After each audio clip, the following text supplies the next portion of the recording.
Welcome back to Jim Norton and Sam Roberts. Yeah, we're in the fishbowl with a bunch of people just staring uncomfortably at us. Yeah. I don't even know if they're familiar with our show. They have no idea who we are. Like, who are these idiots with Ricky? Yeah, exactly. I think they're here for our guest. We're getting ready to start a live town hall here at Sirius XM. I'm Sam Roberts, and that's Jim Norton. Yeah, it's the first one. You're very well dressed, sir. Thank you for coming. I don't think he's well dressed for us. I think he's probably going to work after He probably this. is. Yeah, but he looks great. Yeah. And here's Spencer. Here's our guest coming Ricky. in. This is Ricky Gervais. Hello, Ricky. Everybody. Welcome. Hello. How are you? Good. Good. Well, Let's see for my giant. sit down. You want me to hold your coffee while you... I've actually got Trump hands. That isn't a big cup. It's a small Tiny cup. He said he's got Trump hands. Trump hands, so the cup looks much bigger. You want to put it down here? Ricky is sitting down here What can go wrong? Yeah. at our town hall, Right.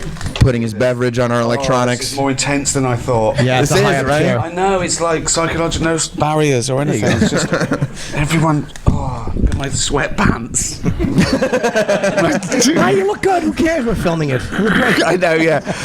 You and Jim, I think, have... Do I need this? You don't need it. No. Why don't do you think need so. it? You got beds and. It makes me look like I belong here. You and Jim have matching athletic shoes, I think. Ricky is really shaming into taking my headphones off. He is? Yeah. No, I'm so self-conscious. You and Jim both have your Asics on. Like a newsreader. I don't want people seeing my legs. Oh, wow. We have similar sneakers. We really do. Aren't they awesome? But look at Jim's little white ankle socks. This is good for radio, isn't it? Brilliant. Fashion on the radio. They look wonderful. They do. They're great shoes.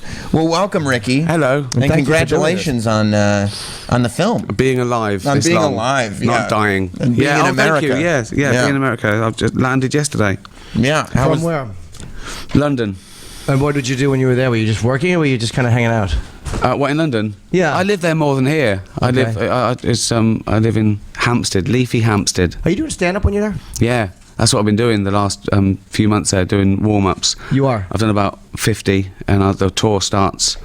It's like already a plug. Yeah. The tour starts in February. I'll do UK and keep going back and forth, between gigs and that. I want to do New York in May probably, and then other parts of America. You haven't toured like because there are other parts of America. Yes. I've heard. I don't know. I stick to here. New Yorkers don't think there is though. It's like it's New York and LA, and the rest is just a bunch of shit that we're not familiar with. Right, exactly. Right. That's why nobody here understands how Trump won. Yeah. They're like, but none of us voted for him. How Well, he didn't really. yeah. Where do you work? Divide the audience straight away. You just figured out immediately. Oh, I knew. No, because I went through Brexit. So I go out on stage and I go, oh, Brexit. And after people go, oh, I go, oh, yeah, people have got different opinions now. Oh, yeah. It's a good litmus test, though. Yeah. It was an inoculation for me because I lived through Brexit. And then when this happened, I thought, it was on its way. Isn't it weird how mad people get at you for an opinion? Like, if you try to be funny with an opinion and that it's not their opinion, they get so angry at you for having the opinion. Well, I think that was part of why this happened. I think people felt sick of being told what they can do and think, and it just divided into two camps, which isn't. There's 1,000 camps, Right. But they divided it into two, for or against, liberal elite or fascist, and it's like it's not that. Do you know what I mean? That's what it came to, and this was sort of like a reaction to that. I think that they went, no, we've had enough. But it's just weird for like somebody like you to go from like the Golden Globes, where you were making the Hollywood liberal elite kind of upset with you because you were making fun of them, and that was a bit of your reputation, to being critical of Trump, which means you are now the Hollywood liberal Of course, elite. it's all mixed up. People want to know whose side you're on before they decide what you said was funny or good or right. They've picked a side, and that's the problem. So people who like Trump will not see any bad in anything he does. He said himself, "I could shoot someone off Fifth Avenue," and he's right, you know. And the other side won't see any good in what he does because you know what I mean. So it's they don't want to. There's this new thing of winning is more important than being right. Right. And it started with social media, it started with political correctness, where people now believe, they quite rightly believe their opinion is worth as much as someone else's opinion. Quite rightly, you just said to be polite. Well, some people are idiots. Like, let's be honest. No, but even if your opinion is worth as much as someone else's opinion, people now think their opinion is worth as much as other people's facts. Right. And it's the world gone crazy. The alternative facts. What? We used to call them lies. Yeah. What do you mean alternative facts? Right. And anything you don't agree with that you see, well, fake news. That's fake news. That's not. I know. That's not the news. I like alternative facts, though. Girls like, you said you were going to tell me that was an alternative fact. Well, it's dangerous, isn't it, that you can have alternative facts? Yeah. You know. Yeah. And again, I've sort of seen this happening for like 2 or 3 years on Twitter when you do get to meet people you wouldn't normally meet, you know, unless you went to a mental home. But now I can follow them from the safety of my Hampstead mansion. Oh, you're mental. You know. But they don't like facts. It annoys them. I found out when I went on Twitter, I found out that the atheists are the most hated group in the world. Right? You know, they're people think atheists. There was just a poll, for believing nothing. Just for not believing. Yeah. They were voted least trustworthy group in America, joint bottom with rapists. How about rapist atheists? They were the highest, actually. Ironically. Yeah. You find out things like that from Twitter, but you mainly find out that the average person is scarily misinformed. Do you ever regret weighing in? Like sometimes you're like, oh, why did I say anything? I should have just said nothing. I've gone through that.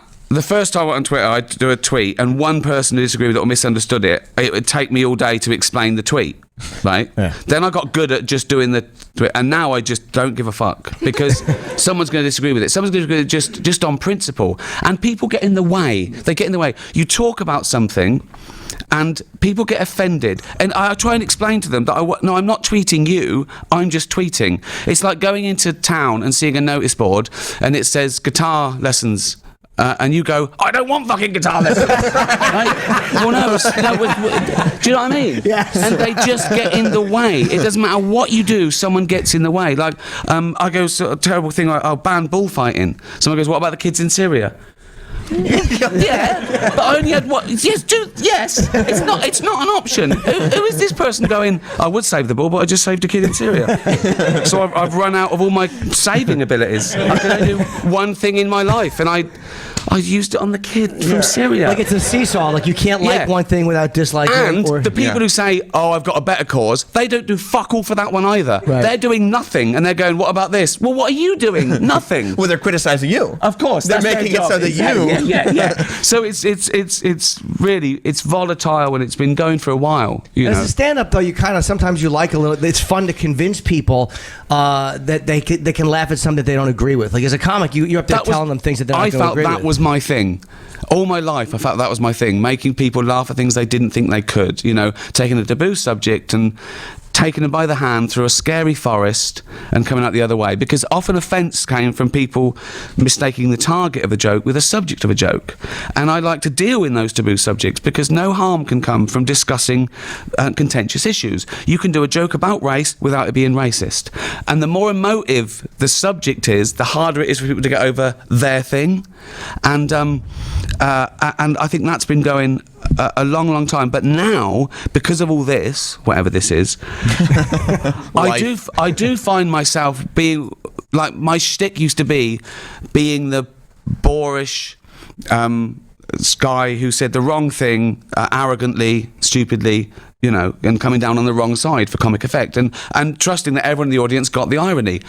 But now I don't know if they do. Now I think half of them won't get the irony or not care for it, because do you see what I'm saying? Yes. And I don't want to I don't want to get the wrong round of applause. So it's put me in a... You don't want to say something ironically and all of a sudden they're like, good point. Well, yeah, exactly. No, exactly. Yeah.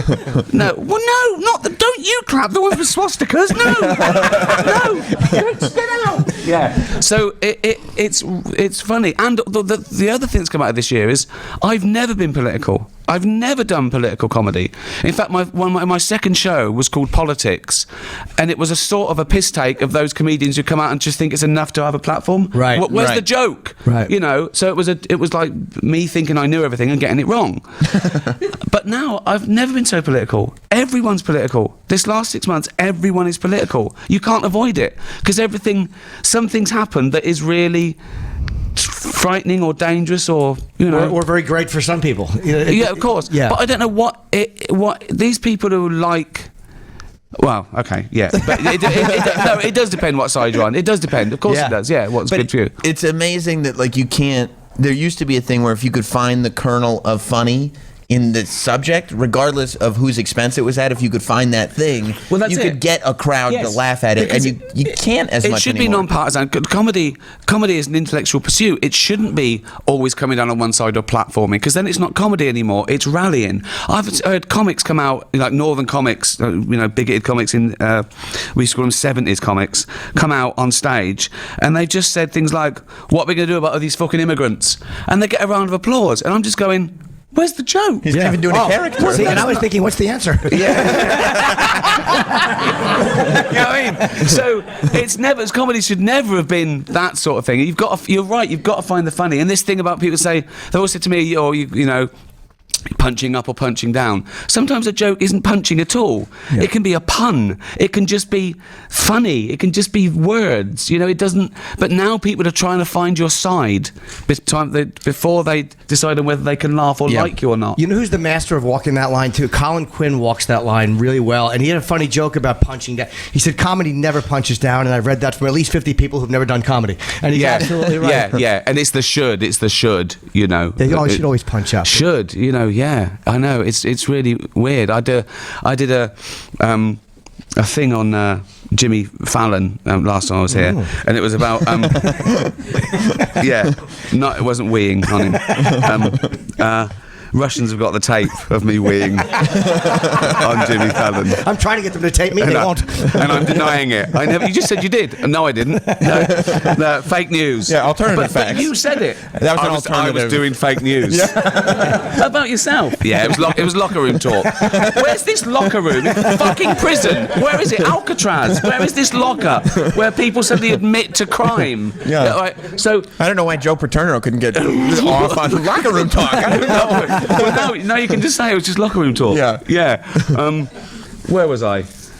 You were on Fallon. Yes. Oh yeah, and I did a thing about I'm spoiled. When I travel first class, and they bring around sort of like nuts and champagne. You take it for granted. And last time I was on a plane, they came round and there's champagne. I said, "Oh, are there any nuts?" And she said, "Oh, we're not handing out nuts today because there's a lady getting on who's so allergic to nuts. Just someone else eating them in the vicinity would cause a fatal reaction." And I go, "Oh yeah, of course." And inside I was fuming. I've never wanted nuts more. I felt that she was infringing on my human right to eat nuts. Right? And I say things like, I wish I had my own nuts. I wish I'd bought my own nuts on. But then I go, oh no, because then they'd see me eating nuts and she'd blow up like a frog, and they go on YouTube it was Ricky Gervais eating nuts. So now what I do before I fly is I just rub myself down in nuts. Right? So I told that story on Fallon and the people laughed. And the next day it goes out and there's outrage. By outrage I mean 2 people on Twitter, whose children are allergic to nuts, right? So Ohio mums against kids with nuts, right? But their hashtags match. Of course, so it's organized. And they're talking. And at first I think, they go, that's terrible, you shouldn't do this. And I think, oh my God, they're going to stir up trouble. 24 followers, don't worry about it, right?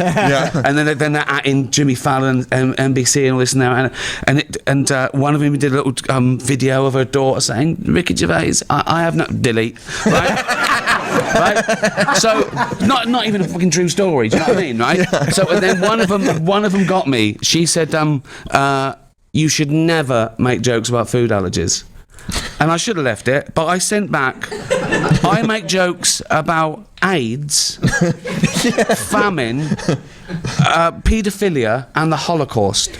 And you're saying I should never joke about food allergies. Right. And she sent back, Yes, but the Holocaust didn't kill children. Wow. Is that really? It did. Yeah, it did. Hitler, horrible, wasn't he? Oh, a psychopathic, racist murderer. But if I was throwing a dinner party and there was one seat left, and I could either invite Hitler or a kid with food allergy, I know who'd ruin that party. You know what I mean? Who would have funnier stories? Yeah, exactly. Yeah. So anything you say, someone will find offensive because it's their thing. I've done all the things I joke about in my stand-up. There's always one person from each group that says, "Oh, I like the other stuff, but not this stuff." I go, "But you know, I was joking with the other stuff because it's not so emotive to you. So can't you take a step back and realise that I'm joking about all of it, including your thing? I'm not, I'm not really." I don't laugh about famine or cancer or AIDS. Why do you think? But can't you do that with nut allergies? Well, and it's funny too in The Office that one of the best things about that was just the lack of awareness that David Brent had that his jokes just weren't flying. Yeah, that was it was like he gets it, he's laughing, but he wasn't. Yeah, well, look, that's quite narcissistic. Let's not talk about Trump again, but like Trump, right? Right. No, his tweet is I met a guy who said I was brilliant and he loved me and everyone loved me. It's better for it to just get it out there that everyone likes me. And David Brent used to say things like that. Everyone loves me here. He was literally with no proof needed. Just everyone loves me here. He was literally doing an interview last night. Trump. Not that we're going to talk about him. No, I know. He was doing an interview, and at the end of the interview, he had to get the guy from ABC News in front of a photo of Inauguration Day. They weren't even talking about it. You saw it. Yeah. And he's like, just so you know, all these people loved me. They all were standing. He called it a sea of love. It's sea of love. That's different for you, isn't it? A sea of love is it's much stickier, isn't it? I'm drowning in Jim's sea of love. Is that all in one sitting? No, he keeps it in jars. And he jumps on himself. Sea of my own love. But it really was a David Brent moment, because that's something that he would do to the documentary Honestly. crew. I call it my sea of love is what they call it. Exactly. But outside politics and what he's doing to America or the world, outside all that, as a person, he's fascinating. Yeah. Because he wants that validation. He's sort of a 10-year-old boy saying, "Didn't I do well?" He wants everyone to love him, just like David Brent. He's got more in common with David Brent than he has someone like JFK, because he's doing it for hugs. Right. Do you know what I mean? Right. For hugs. David Brent, fanboy office question. At the end of the Christmas special, he's taking the picture and he asks Neil to step out. Yeah. And he does that stupid joke and they all laugh at it. Yeah. Is it intentional? That's the first time you see anybody laughing at his jokes. Yes, because it's at the last moment in the series. There's also a little bit of irony that he's back. It is a crap joke, but we sort of like him for it. Do you know what I mean? Yeah. So they're including him. I know people that they want to be accepted in a group, and they take on a role. They take on the role of idiot to be accepted in the group. They take on the role of whipping boy. Right. They take on the role of anything. How many times a kid in school, there was a kid who was in the gang because he'd eat vomit for peanuts. Do you know what I mean? Yeah. You want to go, why are you doing that? And now society's like that. Now people do anything. People live their life like an open wound to be famous. In the last 15 years, I thought The Office was the peak of it, was the peak of sort of normal people being narcissistic and wanting to be famous. It wasn't.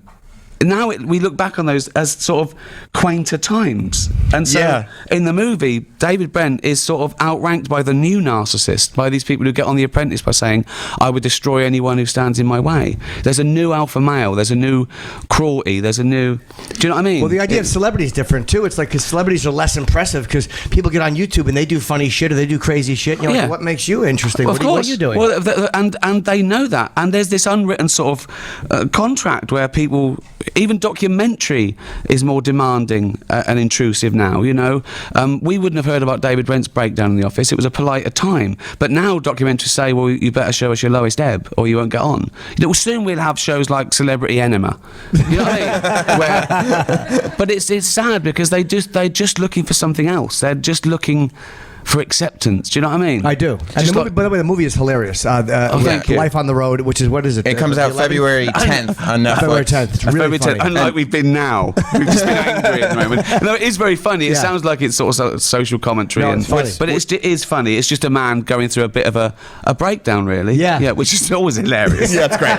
It's great. What I thought was brilliant about Life on the Road was that most people, because you could take the David Brent character and just kind of redo what you did on The Office, right? Just put him back in the documentary setting, and that just is what it is. But there's this acknowledgement of the fact that the original Office documentary was terrible for him. Yeah. And an explanation as to why he would invite a documentary crew back. Well, exactly, because he's needy. He's very needy, and he thinks it's his last chance, and he wants to be famous, and he wants to be a rock star, and some of the parts of it are commendable. That he is spending his hard-earned cash. He's a sales rep in Slough selling tampons, and he gets a band together of mercenary session musicians. He's hemorrhaging money just for this dream because he's been sold the lie, like we all have for the last 15 years. That just. If you beg to be famous, someone will go, all right then, all these talent shows, and I felt like there was also so much more, like, people hated David Brent in this movie. The people that are around him do not like, the people in his office don't like him anymore. Like, there's not even that charming, like,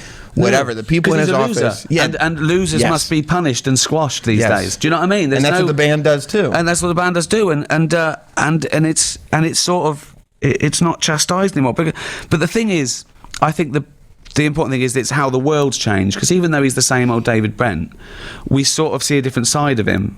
Because in The Office he was 39, he was sort of the peak of his powers, he was the boss, he worked for basically nice people. Now he's not the boss, he's full of alpha males, and it's it's comedy, it's staple, it's an ordinary guy trying to do something he's not equipped to do, and that's what we're sort of laughing at, that he's the least likely rock star ever. Right. But he's still got feelings. Yeah. He still had a breakdown after The Office. He still knows that and you get these moments of acknowledgement of, like, he knows that things are not going well. Finally. I did that to make it more awkward, because we watch these sort of reality shows where and competitions where people bordering on mentally ill are wheeled out to be sniggered at by millionaires, and we're culpable. It's entertaining. Yeah, it is really. Yeah. But it is like the Victorian Freak Show. It's just packaged differently now, and so it is about that. It is about fame, probably more explicitly than The Office,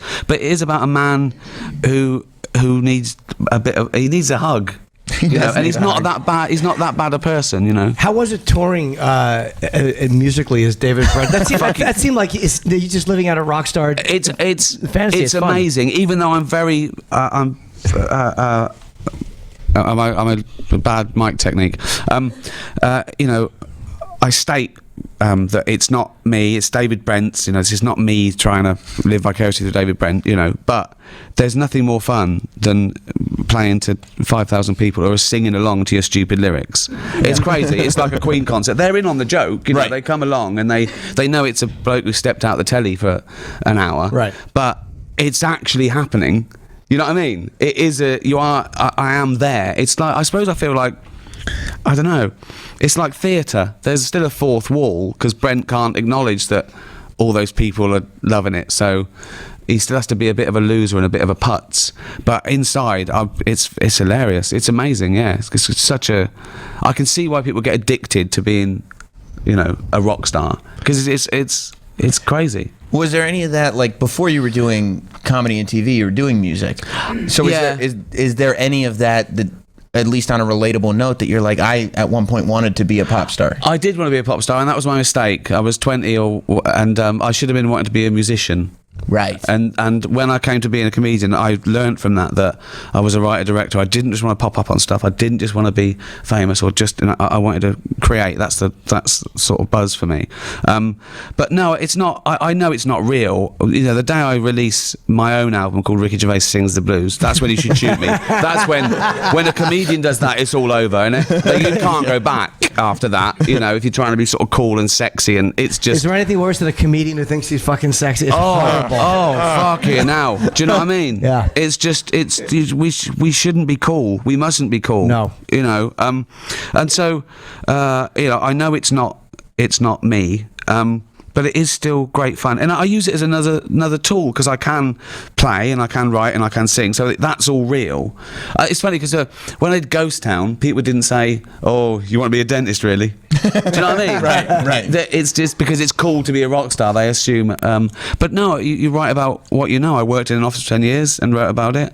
I was a failed rock star, so those all experiences go into writing. Do you know what I mean? All your experiences, good or bad. In fact, bad ones probably slightly more useful. Well, the best part of the songs too is they're good enough to be songs, and yet there's always that little thing where you're like, ugh. There's that one little thing. Exactly. It's not a parody of a bad song. It's not. The joke isn't that he can't sing or he goes wrong or the band are rubbish. If they're not comedy songs like Monty Python or something, or even Flight of the Conchords, it's the backstory that's funny. You know, something like Free Love Freeway, cracking tune, could be a Bruce tune, you know. But when you realise it's you know, all the cliches in the world, crossing America, picking up chicks, and you remember this is being sung by a 55-year-old tampon rep from Slough who's never been to America, that's when it's suddenly funny. I think listening to the album, if you don't know it's a joke, you'd go like, that's pretty good, and then you hear a funny lyric about what? Yeah. Basically a head on a pillow. What's that mean? You know? So there'd be little clues that and he's accidentally offensive. You know, he thinks he's, you know, really changing the emotional home he run. actually thinks he's doing good. He thinks he's the first person to step up and say this is enough about the plight of the Native American, and then he accidentally brings up scalping because he saw it in a Western once. You know, he gets his facts off Wikipedia, you know, to write the song.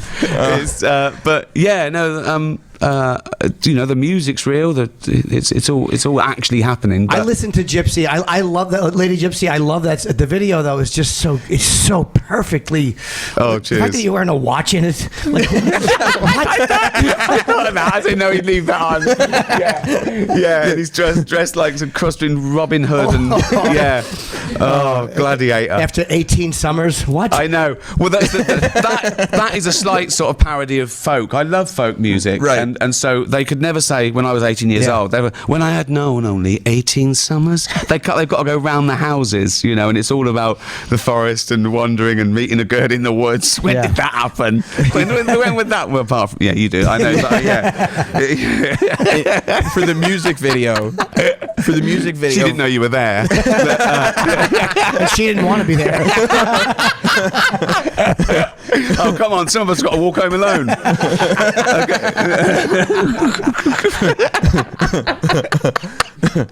Oh, classic. We were watching the music video for that song the other day, and we picked up on something. Do you think David Brent realized when he was filming that video that you don't need a literal interpretation of every lyric to appear in a music video? That's my favourite thing. When someone so pompous about their own art has to break everything down to say, this is a particularly clever lyric. I love doing it. Now listen to the second verse, because that's the most informative. Right. And it's just it's so pedestrian to explain stuff, you know. And gesturing towards like the heather in the ground. Like, no, we see it. Of course, it's him going, aren't I clever? Yeah. You know, it's that back to that thing. Look what I did. It's the 10-year-old boy going, look, mum, look what I did. You're literally at the end. We've all heard the whole song. We all get it. And at the end of the music video, he's pointing at the lady to say, "That's the Lady Gypsy." And it's like, we got it, David. You got an actress. We understand. Yeah, I know. Yeah, he's so blissfully aware of his greatness. Right. That's you know. But again, he's been trumped. Yes. You know what I mean? Yeah. We should go to we have a great audience here. Yeah. That have all come out to see Hello. you. I feel bad about ignoring them, but I don't know whether to wave at them or. Well, we can ask. They've all brought questions. So I want to go. Jesus, really? Who's Allison Gordon? Allison, that's you. Yeah. Hello, Allison. Hi. Hello. It's on. It's on. D-bag. Hello. By the way, What did he say? With his D-bag. He's the only. Is his name D-bag? Yeah. What's that stand for? Is that your rap name? You know, is that your rapper name? D-bag. You know the kid who eats vomit just to hang out in a gang? Welcome, D-bag. Yes. He just tapped a mic to see if it was on, but he's not wearing headphones, so he wouldn't have been able to hear the tap. He just heard the tap live, like we all did. Right. Yeah. That's working. He also, like, do you notice the creases in his shirt? Yeah. This is bullying. I'm not being any part of this. This is his. I'm not being any part of No, this. he's dressed up. He's brand new shirt. We're very very proud of him. He looks great. This is Ricky Gervais town hall shirt. Okay. Poor D-bag. But let's go to Allison, who has a question. I do. What is David Brent's position on Brexit? It depends who he's talking to. Because, he's so worried about just being popular that he wants to please everyone. So, like in the warehouse, he would be laughing at sexist, racist jokes, but then upstairs he'd know those aren't good. And so his world collides when two people meet at the same time, So it would depend. He would flip-flop because he wants to know what the right answer is to please everyone. So I think that he'd probably want to do Remain so he could say, we're all in this together, and So I voted Remain on Brexit. But one good thing that came out of Brexit, it showed young people how much old people hate them. So that was a one good thing. You know what was so great about David Brent too? Is capturing this thing that we all do, like when you're nervous in a conversation and your mouth is just moving and just shit's coming out of it. I know. I love doing that. I love it when he's caught lying, and they go, "Did you, David?" He goes, "It's not a yes or a no." What was that? Huh? And the stalling for time. David, did you do it? Huh? Like I didn't hear it, so I've got off now. I'm away. Because they're just going to move on to another question, I'm sure. Yeah, you had one chance. Yeah. No, fake news. Yeah. So. Or trying to agree. Well, we only sold 150. You didn't make it onto the top charts at all. He's like, I didn't want to. Didn't want to. Yeah. Yeah. Who wouldn't want to make That's so charts? Now, isn't it, though? It really is. That's so now. Didn't want to. Yeah. Yeah, I know. Good. Yeah, no, it was just a social media thing. I didn't want to sell anything. It was just for awareness. I didn't want to do anything like that.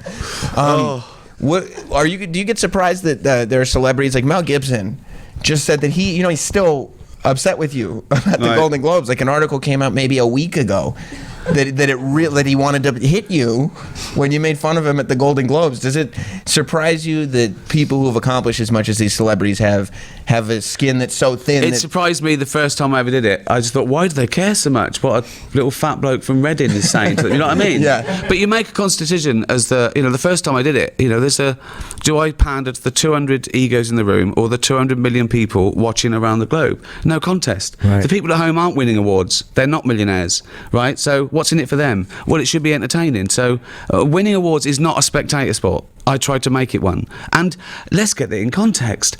They weren't a room full of wounded soldiers. Yeah. I was teasing them about their public behaviour. Yeah. I didn't. Do you know what I mean? Yeah. It's not. It's not like what Mel Gibson did. He did this, and he's going, oh God, how did that get out? It was all. I was inviting him back into polite society 3 years in a row. Right. But you know what I mean. But also, I didn't talk about the really bad shit. Right. Do you know what I mean? You asked about sugar tits. Sugar tits is the least of his concerns. That's yeah, exactly. Yeah, sugar tits and yeah. And that's interesting though that you say you're bringing him back into polite society, because if we can see a moment where Mel Gibson is genuinely laughing at the sugar tits thing and kind of not even necessarily apologizing, but just saying like, I see the humor and regret that. Yeah. There would be this forgiveness that comes. Well, I think he probably thought, oh come on, it's been 10 years. I've got a film coming out, and as a journalist said to me, what do you think about Mel Gibson being nominated for an Oscar? I go, it's great. I said, I loved his direction. His direction wasn't the target of my jokes. I love Braveheart. I think he's a great director. Yeah. That wasn't the target of my jokes. But also, target's a strong word. What did I say? I teased him. Yeah. I teased him about saying something that when he was drunk. It's like, it was no big deal. And it had to be addressed. No one wants to be the butt of a joke. No one wants to be the butt of a joke, because I understand that, and it's. But yeah, I don't know. I don't think I said anything that bad. Again, I think it often came from people mistaking the target of the joke with the subject of a joke. For an example, I did a joke about the Sex and the City. I said the Golden Globe for special effects should go to the guys who airbrushed the Sex and the City poster, right? And I just go, girls, we know how old you are. Well, I saw one of you in an episode of Bonanza. Right? And Kim Cattrall said that was ageist. And I said, no, it's the opposite. Why are you denying that you're 50? What's up with being 50? Do you know what I mean? Right. Why do you think you have to look like 20 for us to accept you? There's nothing wrong with being 50 and looking 50. But let's point it out. That was the smart answer. Yeah. You know what I mean, though? It was me saying, why is Hollywood making this paradigm of women? Why can't we accept that they're 50 and fun and, you know what I mean? Right. It's madness. So at heart, it's more of a joke about the fact that these women have to portray themselves that way, as opposed to, hey, look how old the women are. I can defend every single joke I did at the Golden Globes and see where, and I know why people are angry or why they took it personally. You know, but I justify every single thing. I don't go out there and try and ruin their day. I don't think comedy is your conscience taking a day off. I can justify every single joke, but it just gets boring. Why do I have to defend it? I want to start saying, so, do you think that joke was all right? I go, no, it was awful. It's terrible. It's terrible. It's put me in jail. Yeah. Now what? Yeah. You know, but I do want to explain it because there is a point to them. You know, I think there is often a point. Well, you shouldn't have to explain it to people in show business. Like, they understand what. I mean, they're all playing murderers or playing other people, and like, why is that okay? But if you make fun of them, they're like, we don't get it. Well, it's funny as well because journalists say, "Is there anything you won't make a joke about?" And I go, "No." Is there anything you wouldn't write about? No. It depends what you're saying. It depends what the joke is. You know, that and I think people often can't see through that you know, that it's okay to joke about anything. It depends what the joke is. Have you bombed at all as a stand-up? Because I'm working on material and I'm going on every night and I'm bombing half the time. The jokes are doing terribly. Do you have any of those cleansing, like, oh man, just fucking nothing? No, because I would have. But I was sort of already a bit famous when I first did it, so I was very careful. So, and I didn't play other people's places. I didn't go on. I didn't support. I didn't do a tour supporting. I didn't do clubs. The first gig that I did was people who'd paid to come and see me. Right. So I did that because I didn't grow up in that bear garden. I don't think I'd have survived, really. I wanted to listen to stuff. So my first few stand-up shows, The Office had already been out. Right. You know, and now I still do that. Even when I'm doing warm-up shows, I do it as a work in progress. But they're all my fans who've come to see me and paid $15. You know what I mean? Yeah. So I sort of rule out that if I walked onto, you know, other people's shows trying out new material, I'd certainly bomb. People would still enjoy it, but it's fun to do. It's like you just sit there at the paper. Well, it depends what you mean by bombing as well. For me, bombing is you told a joke that literally no one laughed at. Oh yeah. If half the audience, you've been there. Oh boy. See that's hard. That's hard to do. That is hard to do. But I often divide an audience. You know, get the laugh and the gasp, or a joke that a couple of people are cracking up at, and other people are going like that. But that's all right. I cherish that as well, as long as it. You know, for me, people say, "Are you worried about, you know, the Golden Globes bombing?" I think, well, what's bombing? For me, it's not that some people loved it and some people hated it, or everyone hated it. It's that I tell the joke right. That's all that matters to me. I've worked the joke out. I know it works. It's like, I don't know, taking a penalty in soccer. If you score, it doesn't matter what they think of your run up or the way you hit the ball. It doesn't matter. It's and I think that with stand up, it's not really an art. It's sort of a science. It either works or it doesn't. And sometimes that is working for you, because I know when the gasps are going to come. That's working for me. If I want a gasp out of something, I'll take it. Do you know what I mean? Yeah. It's not always, you know, set up punchline laugh. I don't think that is all there is to it. I saw you perform it was years ago at the theater at Madison Square Garden. Saying you bombed. It was terrible. It was awful. It was not funny. Oh yeah, I forgot that one. Yeah, that one. Yeah. I saw 10 minutes of your performance. And you even put it on DVD. The fucking arrogance. Silence. Imagine a DVD. Silence. Just silence. No. What a great special. Wouldn't that be great? Yes. Well, and I'm leaving, and you just take out the audience altogether. That would be fucking great to watch that. That would be art, wouldn't it? Yeah, Me telling that and then going, am I right? Nothing. Did you ever hear the day the laughter died? Andrew Dice Clay, when he was really, really going through the roof, he walked into Dangerfields for 3 nights and he recorded it. Not his audience; they had no idea he was coming, and he bombed. And he put out a double album of the bombing called "The Day the Laughter Died." Rick Rubin produced it. It's one of the greatest comedy albums. Oh, that's great. Ever. Yeah, just really shit. People walking out, yelling at him. Oh, that's amazing to put that out. Yeah. The closest I've ever done is put a bad review on the back of a DVD. But it was a sort of humble brag. It was a boast, right? Because what I'd done was it was something like Chris Rock, this guy kills, Jerry Seinfeld, hilarious, Billy Connolly, funniest man in the world, Daily Mail, tasteless and unfunny.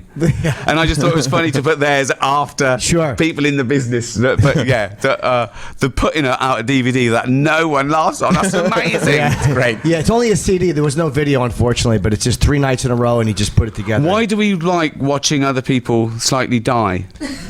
You know, I think that's why people go to comedy all the time. There's always the risk it will happen. They want to laugh, but there's always he might tank. There's something fun about that. You'd have to be such a good friend for me to enjoy that, though. I love it. I never stop if I hear laughs in the Comedy Cellar, but if I hear that throat clear, I'm like, no, I don't even like. I don't like. I'm not embarrassed for me, but I'm embarrassed for other people. I actually can't stand it. I actually put this in the second series of The Office where Brent does his speech to the Swindon lot. And he's dying. Yeah. I went along, right, to a competition, a final of a competition night, and I was already a bit of a stand-up, but as I say, I was on telly and I was there with another couple of comedians, and there was this poor guy. He came out and he had to do 7 minutes, right, and he was shaking like that, and everyone just went quiet immediately because he was shaking. He went, and you could hear the, he went, why is it, hello, why is it, no, not why is it, what, oh, so sorry, he got a little note, he went, oh yeah, he went,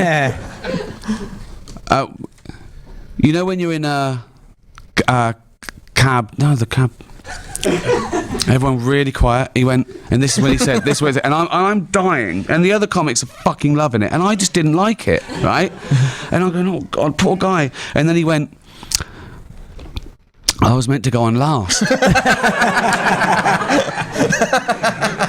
and he looked over at the motor and goes, I'm going to stop, is that okay? I'll stop. And they just went, he went, oh, and then he went, thanks everyone, he said, and there was silence, they hadn't like it. He said, it was so fucking sweet and sad, he went, if I never do this again, you'll know why. It was just awful. It was awful, and I don't think he ever did do it. And that guy was Louis C.K.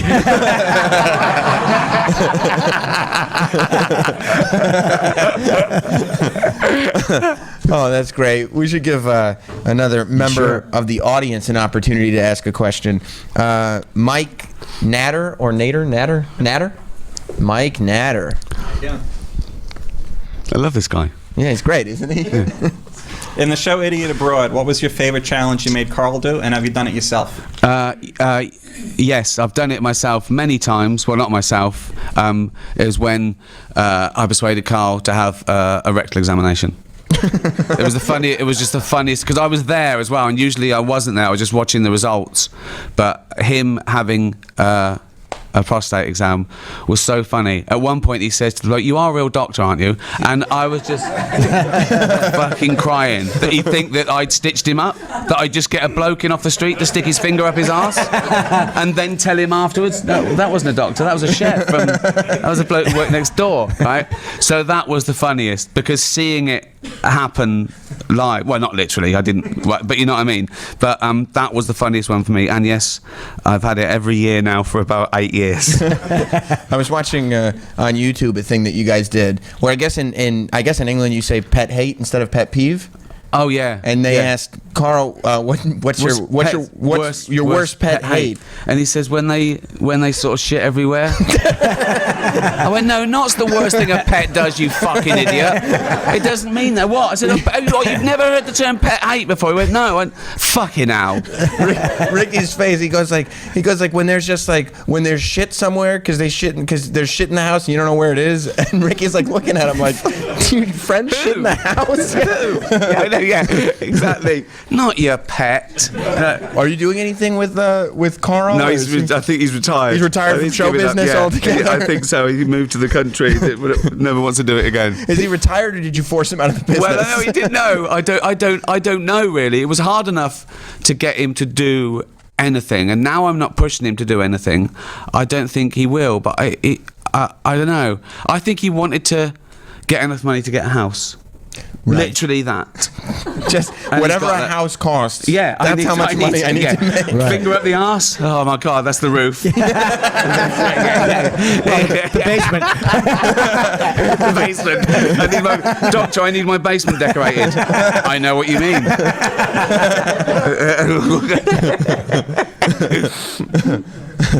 Yeah, that's always a bit awkward.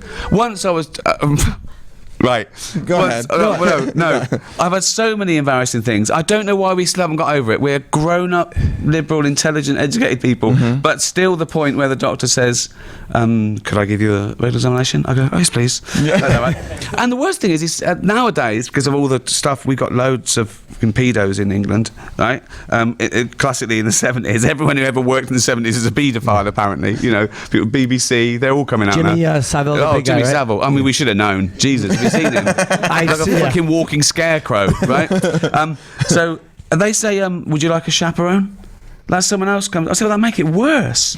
Yeah. You know, it's bad enough you sticking your finger, and now a mate's watching. So, you know, so a chaperone is to make sure he's not doing anything inappropriate. Because the doctors might just be getting off on it. I'm 55. You know what I mean? Just say, I don't need someone going, he's touching you wrong. You know, I can say, hey man, two fingers, one finger. What the fuck?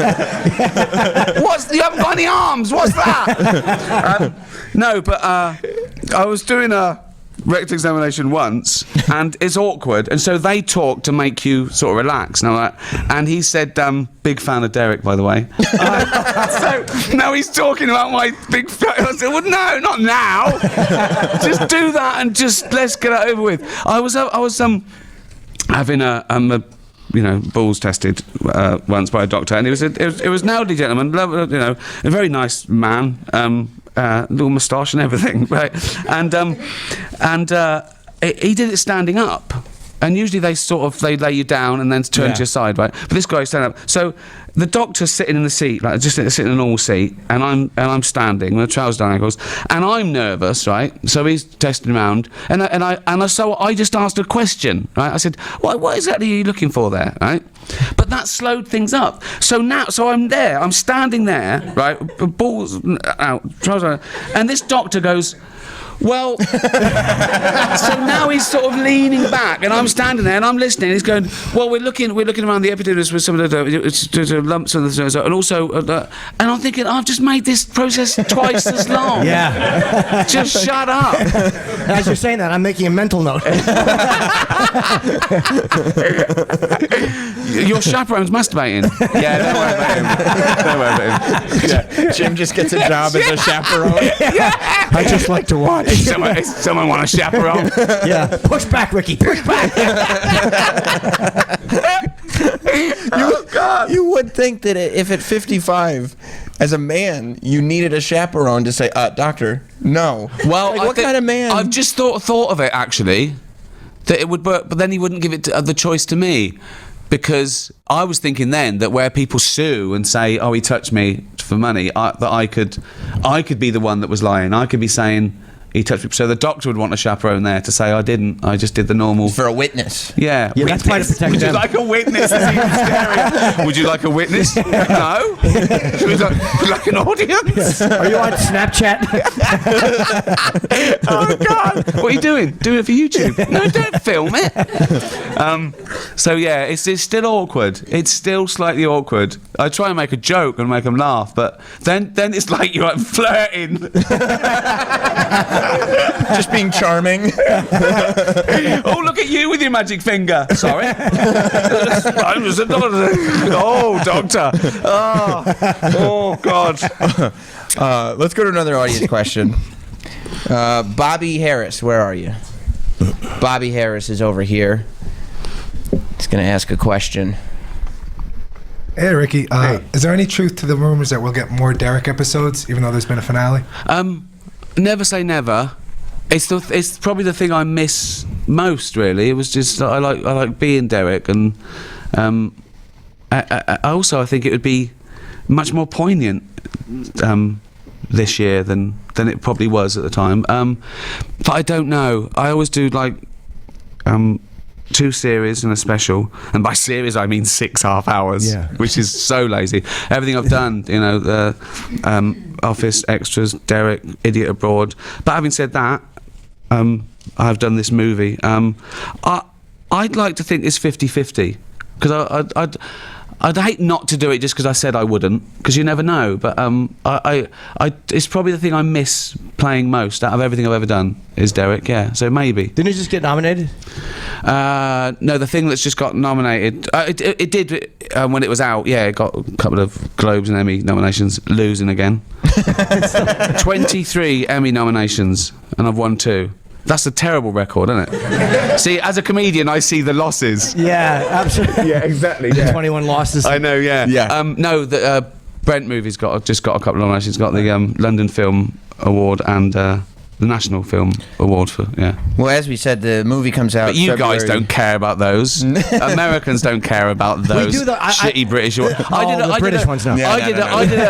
I did a Times talk once with Dave Itzkoff from the Times, right? And he was saying about the Emmys and the Golden Globes. And as a joke, I went, and 7 BAFTAs. He went, no one cares about BAFTAs. Just in front of everyone. The movie's out February 10th on Netflix, Life on the Road. We wouldn't want to put you on the spot, but we do have a guitar here. I don't know if. Oh, fuck's sake! I don't know. But it doesn't. I will. The audience would want. But they got to think that I'm David Brent. Otherwise, it's weird. Let me get into character. There you go. Yeah, D-bag. That'd do, wouldn't it? Oh, can I have some water, please? Yeah. We'll grab you water. Oh, there is one. There's a guitar right behind you. Was that there when I walked in? It was. Yeah, the whole time. Yeah. I mean, this has all been one big ploy. We've been building to this the entire time. Oh God. Yeah. Oh my God. Yeah. Oh, it's all about context. No, I am just singing a song. It's like at a party when a bloke gets the guitar up, we're going. Isn't that great though? We're gonna sell the sounds of Ricky Gervais. Oh my God. Anybody listening is just like, I heard this Ricky Gervais guy's supposed to be funny, but the song was terrible. Yeah. The song was he did a stuff about compassion, and then he started singing. Oh, here we go. Is it? We're gonna plug it in. I'm not a real doctor. What shall I sing? I mean, my favorite song at the moment is probably the Disabled song. I don't know if I think that only works because of the production. Do you know what I mean? Yeah. So I do Slough. That's a nice song. Slough's a great song. That's really Slough is nice. a great song. It's okay. I'll do that. And the fact that you say equidistant really threw me at first. Oh my God! I'm not. Can I get a drink of water, please? Yeah, we getting water? Oh, I'll do it. Oh, sorry, I didn't realise. Way down there. Hold on. Still funny. Still funny, that one. Yeah. 55. Why are you down there? Why you down there, love Finchy? Okay. Oh, this is embarrassing, isn't it? I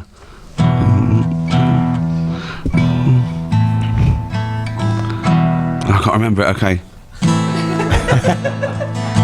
Have we started? We're starting. Yeah. Okay. Right now.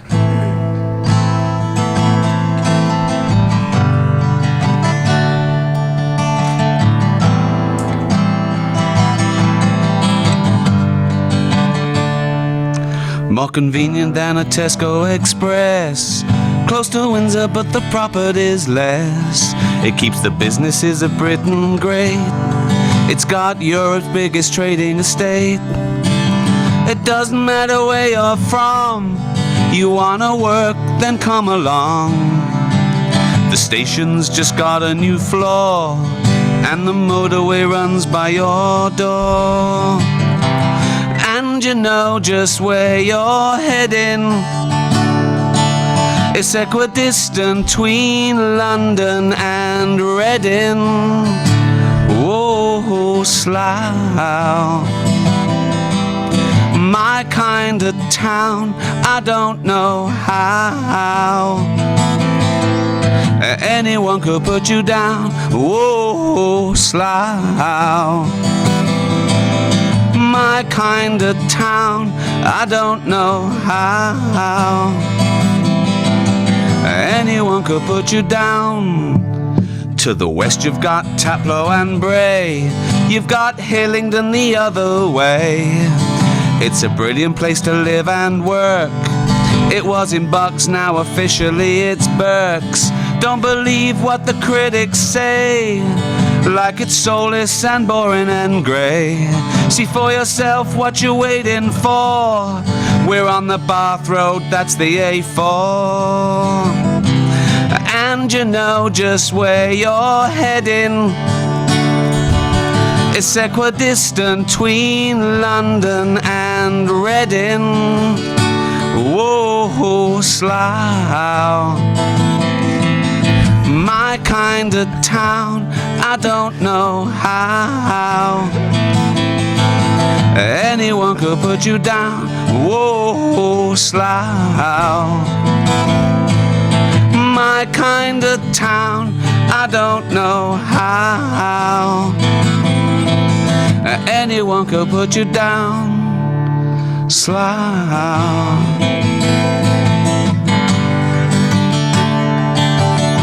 Slough,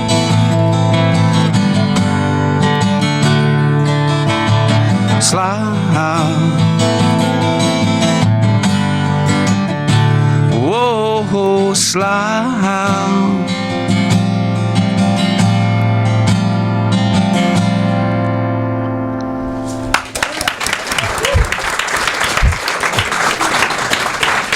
Just the idea. Trauma. Like the trauma. Just the idea that like a guy like David Brent would think that that's a cool idea to do. Like, Because there's no irony to singing a song about this local town that nobody knows. In the film, when he introduces it, he says everything in this song is factually accurate. So you might learn something. So yeah, because we all want to know about Slough. Yeah, and the station's just got a new floor. Yeah, so, right. Yeah, but it's a good and song. And again, it's accidentally offensive to Slough. You know, close to Windsor, but the profit is less. That's not a good thing, is it? If you say about your town, the profit is cheap. So did you have to, like, when you realize you're going to do this, do you have to research Slough to make sure you get in as many local references as you can? I did do the old Wikipedia for things to find out about that's new that he'd be excited about. So yeah, Ricky was on Wikipedia looking up Slough the way David Brent was on Wikipedia looking up Native Americans. Yeah. That's what gave me the idea that he would definitely do that. Yeah. He would definitely do that for something that he didn't know about, like Native Americans. You know, right. So yeah, he'd know Slough off by heart. He'd know that, but when it was something that he didn't know about. Do you have to cut ideas and go, that's way too smart for David? Like that's like a Ricky thought that wouldn't work for David.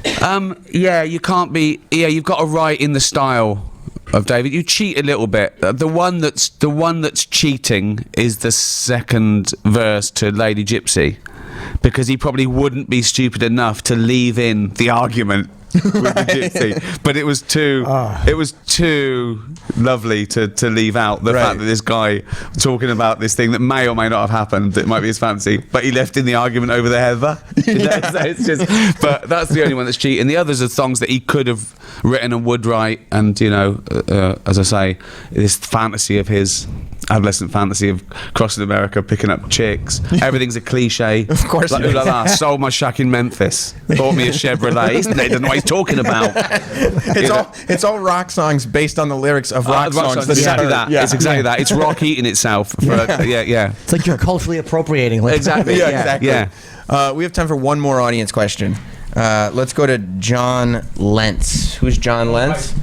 I've been going down this row by mistake. Yeah, I know. didn't even. Boo! Fix. Wow. Fake news. Fake news. yeah. And they're illegal immigrants. They shouldn't even log on. I just wanted to ask you. I think it's obvious some of the greatest rock bands have all been from England. I was wondering if you could name one or two of your favorite rock bands. And follow-up question: Have you ever met one of the Beatles? Okay, the first one first. My favourite rock bands. I grew up with. I grew up with the Beatles and the Stones, but they were my own thing. I was sort of borrowing those from my older brothers and sisters. I do love them though. My favourite, I don't know, rock bands, but my favourite of all time is probably Bowie. I love Springsteen. Slightly newer, stuff like Radiohead. I really got into that. I like folk. I think I like the folk singers. I like stuff like Dylan and Neil Young and Simon and Garfunkel. And I've met one Beatle lots of times actually. Was only two alive in there. Paul McCartney. Who's a lovely, sweet little genius. Yeah. How do you get to the point when you got like your hero? I saw David Bowie. That's what I was getting to before. He introduced you on stage. Yeah, at Madison Square Garden Theater. How do you, as that big of a fan, not get distracted and let it kind of take you off your focus to know that David Bowie is live, not tape, live on stage introducing? It was crazy how that happened. It was crazy. I know. How long we got? Yeah, okay. A couple minutes. Yeah. It's funny because he'd been sort of my musical hero for 25 years, right? And then I met him. I was sort of newly famous. The Office had just gone out, and I got invited to one of those VIP things at the BBC, and there was Bowie playing to an audience, a few people like this, and I was one of them. I went with my girlfriend Jane. We went along, and the then Director General of the BBC, Greg Dyke, afterwards he bounced over to me and went, "You're a huge Bowie fan, aren't you?" I went, "Yeah, I love him." He went, "Come and meet him." I went, "Oh no," right? He went, "No, come and meet him." Went off. So it was me, Greg Dyke, and my girlfriend, and he shows Salman Rushdie joins us. Mental. Wow. We went down and knocked on Bowie's door, and he opened it. He was eating and said, "Oh, hello, Salman." Went that right. He went, "Wow." Hello, and this is Ricky and Jane. "Hello, how are you doing? You enjoy that?" "Oh, yeah, it was great." Right? He was just being polite. He didn't know who I was, right? It was funny because the next day I was in the pub with my mate, and my mate said, "What'd you do last night?" And I went, "Nothing." How would I say? I was Salman Rushdie and Bowie. Why? What did you do? And so that was it. And it was like, oh my God, it was great. And then suddenly, he definitely didn't know who I was. A week later, I get an email from David Bowie. He can do that. He was David Bowie, right? And it said subject, The Office. So someone had given him the box set. He said, "I watched, I laughed, what do I do now?" And that was it. And we sort of became pen pals. And then, whenever I was in America, I remember it was his birthday was 8th of January, and on his, I think it was 57th birthday, I sent him an email, "Happy birthday." I thought, 57? Isn't it about time you got a proper job? Ricky Gervais, comedian, 42, right? He sent back, "I've got a proper job." David Bowie, rock star, 57. No, rock god. That was it, rock god. And then I invited him. We came over and we went to see him in his place downtown, and it's so funny because I had to separate the two, really. That I knew him and he was a friend, and he was my biggest idol. And it was weird because first time when we met him in America, we went to his place, and the doorman went, "Oh, you're here to see Mr. Jones?" I thought, "Oh yeah, of course I am. Of course I am." Bowie doesn't exist, right? And he was so sweet and normal. It was just after his heart attack as well, and he was pretending to be. He made us a cup of coffee. He said, "Do you want coffee?" He went and made coffee right in the kitchen, and he came out sort of shaking, pretending to be doddery. He was just joking about his mortality and stuff. And there was this big statue. He had a big sort of pewter Picasso-esque sort of statue. I said, "Oh, that's amazing." He went, "Yeah, the artist there, he was trying to do what Picasso did in 2D, representing 3D in 3D. Anyway, my daughter likes to hit that with a hammer. he's so sweet. He's so funny. And then I invited him to do extras, which was great. I sent the lyrics to him. And I said, "You got the lyrics?" He went, "Yeah." I said, "Can you do something like Life on Mars?" You know. He went, "Oh yeah, I'll knock off a quick fucking Life on Mars for you." I realised how insulting that was. His greatest opus. And it was the chubby little loser. And he said, "Do you want to do a thing for the High Line?" The Madison Square thing was the Highline Festival, and that was my first gig in New York. And he said, I went, "Really?" And I imagined, because it was for charity, I imagined it like a fundraiser. It was all people in sort of bow ties and stuff. Of course, it wasn't. It was just, he just sold normal tickets. Right. And I said, "Oh, have you seen my stand-up?" I said, "What should I do?" He said, "Anything you like." He said, "As long as it's delightfully offensive." And that's sweet. And he came out as a surprise. The audience went fucking mental. Right. And he comes out and he's got a little harmonica and he went, "Ooh, chubby little loser." Yeah, it was great. It was amazing. Nuts. Yeah, incredible. Yeah, it was great to see. Well, let's all thank Ricky Gervais for being here. You can see Life on the Road starting February 10th on Netflix here in the States. You can listen to Jim and myself every morning at 8 a.m. Eastern over on XM 103 Sirius 206. And yeah, thanks a lot, man. And Ricky, My you got pleasure. stand-up dates too. Yes. Are they on sale They're now? not, and we don't know yet. But there'll be May in New York, and then I'll keep coming back. You know, I'll do New York, LA, Chicago, Vegas. You can do Vegas. Yeah, Vegas is fun. In a white jumpsuit. right. And then marry somebody. My fat years. Yeah, exactly. Yeah. Ricky Gervais, everybody. Thank you so much. Oh, is that enough for everyone here? I got some plectrums. That's all I had. I thought, anyone want any plectrums? Just take one on the way out if you want.